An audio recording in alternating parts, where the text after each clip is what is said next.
gave her my cash. I'm paying for a cup of coffee, and the whole time I'm going, the last time I was in line behind somebody that did this, I called them stupid under my breath. They're swiping their card for a cup of coffee. $1.49. I'm thinking, you ain't got a stinking $1.49, you moron. And now here I am. Sweep! I said to the lady, I feel really bad doing this. She goes, don't. She goes, one time I had to swipe my card for 41 cents. I said, you're dumber than me. 41 cents. Here's a gospel tract. Get saved. But, hey, listen. Here's what Paul said. He said, there have been times, and I didn't even get to it. The Lord gave us that. But he said, there have been times when I have abounded, and there have been times when I've been abased. But he said, I've learned in either place that I had to be content.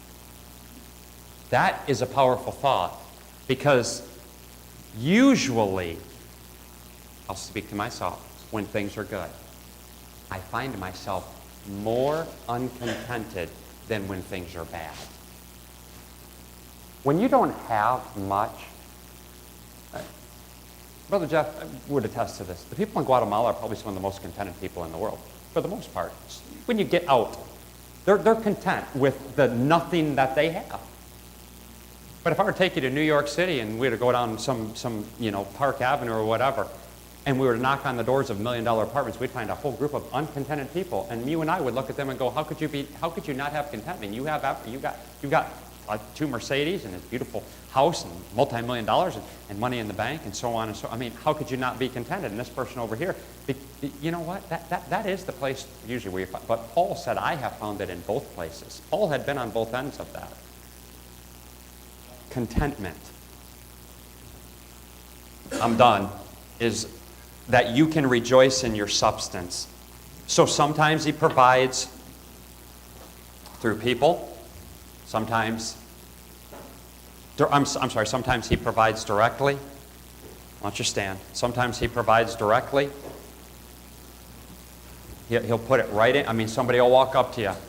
And maybe you've never had this happen. This is another wonderful experience. Somebody will walk up to you. I've been preaching in meetings before. And I know it's a small church or whatever it is.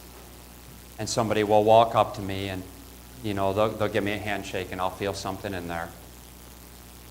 And it'll be some money that'll be folded up. And I mean, I've gotten $10 from somebody. You say, well, $10 ain't going to get you very far. Hey, listen, somebody ever does that to you, you're on cloud 9, man, because you're like, boy, God's good. Man, $10?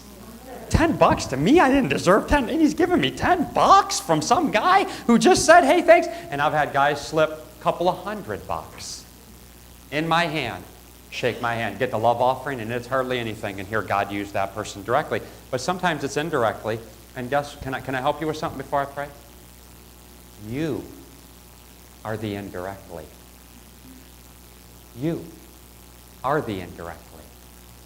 You are the one. I am the one that is supposed to be a blessing to somebody else.